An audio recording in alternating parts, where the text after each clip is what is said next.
আজকে শনিবার আমাদের বাড়ির পাশে এখানে একটা মন্দির আছে, যেখানে আজকে ঠাকুরটা পাল্টানো হয়েছে।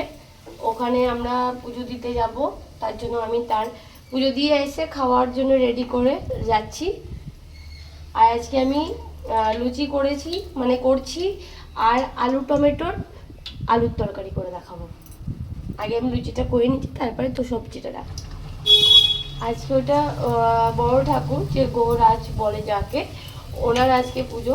আর আজকে ওনার মূর্তিটা পাল্টানো হয়েছে, নিয়ে এসেছে বড় মূর্তি। আমি এখন এই রান্না করে আমি যাব, তোমাদেরকে দেখাবো। আমার সব লুচিগুলো ভাজা হয়ে গেছে, এবার আমি আলুর তরকারিটা করব। কুকারটা খুলে আমি তোমাদেরকে আলুগুলো দেখাবো। আমি আলুটা সিদ্ধ করে নিয়েছিলাম, তোমাদেরকে দেখাচ্ছি। লুচি আজকে হয়ে গেছে, এখনের মতো হয়ে গেছে।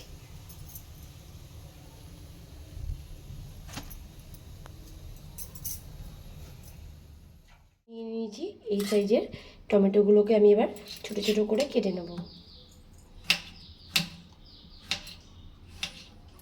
যতটা পারবে ছোট করতে ততটাই ছোট করবে।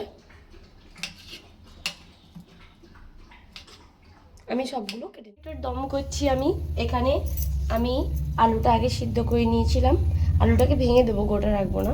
এখানে আমি টমেটো তোমাদেরকে দেখালাম। এখানে আমি ফোড়ন নিয়ে নিয়েছি, তেজপাতা কড়াইতে দিয়ে দিয়েছি। এখানে নিয়ে নিয়েছি সর্ষে আর শুকনো লঙ্কা।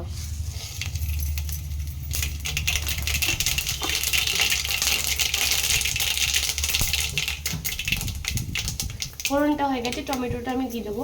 টমেটোটাকে পুরো গলাতে,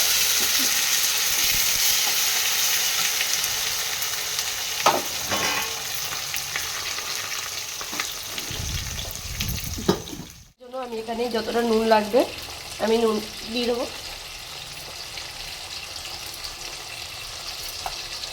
এবার এটাকে আমি ঢেকে দেবো, তাহলে তাড়াতাড়ি করে গলে যাবে, কেন টমেটোটাকে পুরো গলিয়ে ফেলতে হবে। আলুগুলোকে ভেঙে ভেঙে নেবো, পুরোটা ভাঙবো না, আলু মাখার মতন এরকম ভেঙে নেব। গরম আছে, তোমরা পারলে ছুরি দিয়েও করে নিতে পারো, অসুবিধা নেই।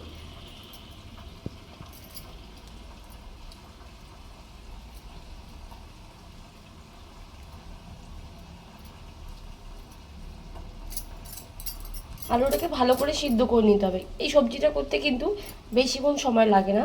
এটা তুমি রুটি, পরোটা, লুচি, মুড়ি দিয়ে সকালবেলায় জলখাবারের জন্য খুব ভালো। আমি আলুটাকে এরকম করে নিলাম।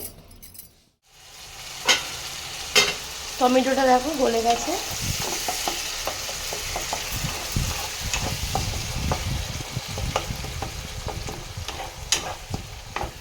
এবার আমি এটার মধ্যে একটুখানি হলুদ দেবো।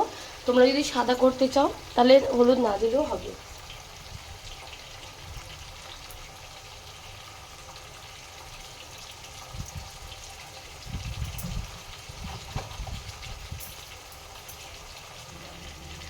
এখানে আমি দিয়ে দেবো ভাজা জিরের গুঁড়ো 1 চামচের থেকে একটুখানি কম,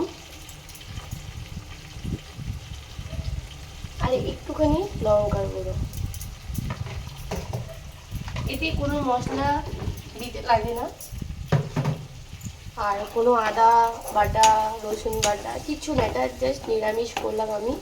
এটা এই টমেটো যত বেশি দেবে আলুর এই তরকারিটাতে, ততই টেস্ট বেশি হবে, যেহেতু একটু টক হবে তার জন্য। মিশে গেছে তেলের সাথে, আমি এবারে আলুগুলোকে দিয়ে দেবো।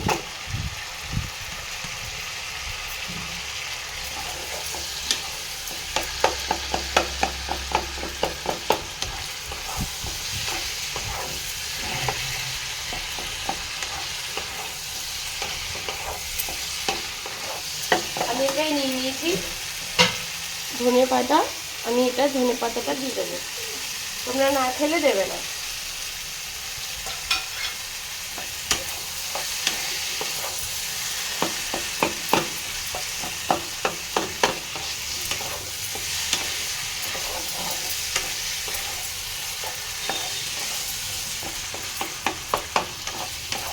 এবার এটার মধ্যে আমি অল্প একটু জল দেবো, জাস্ট হালকা একটুখানি গ্রেভিটা হওয়ার জন্য। বেশি দেবো না জল, যেহেতু আলুটা আমার পুরো সিদ্ধ করাই আছে, বেশি তার জন্য জল দেবো না। তরকারিটা কিন্তু রেডি হয়ে গেছে। তোমরা এটা মুড়ি, আলু, মানে আলুর পরোটা যখন করা হয় তার সাথেও ভালো লাগবে, এটা মুড়ির সাথে ভালো লাগবে, পরোটার সাথে ভালো লাগবে, লুচি, রুটি, তুমি সব কিছু দিয়ে এটা খেতে পারবে। ভাতের সাথে অতটা ভালো লাগবে না, যেহেতু এটা লুচি, রুটি, পরোটা, মুড়ি দিয়ে এটা খুব ভালো লাগে। এটা আলু টমেটোর একটা সবজি বানালাম আমি। এটা তুমি যতটা টমেটো দেবে ততটাই টেস্ট হবে, যেটাকে বলে আলু টমেটোর ভর্তা। এটা করলাম আমি, তোমাদেরকে ধনেপাতা দিয়েছি, তোমরা যদি না দিতে চাও তো দেবে না। আর সবসময় বলছি তোমাদেরকে, বারবার করে একটা কথাই বলছি, এতে যতটা টমেটো দেবে ততটাই টেস্ট হবে। এই দেখো সবজিটা ফুটে গেছে, আমরা কিন্তু আজকের এই আলুর ভর্তা তরকারিটা রেডি।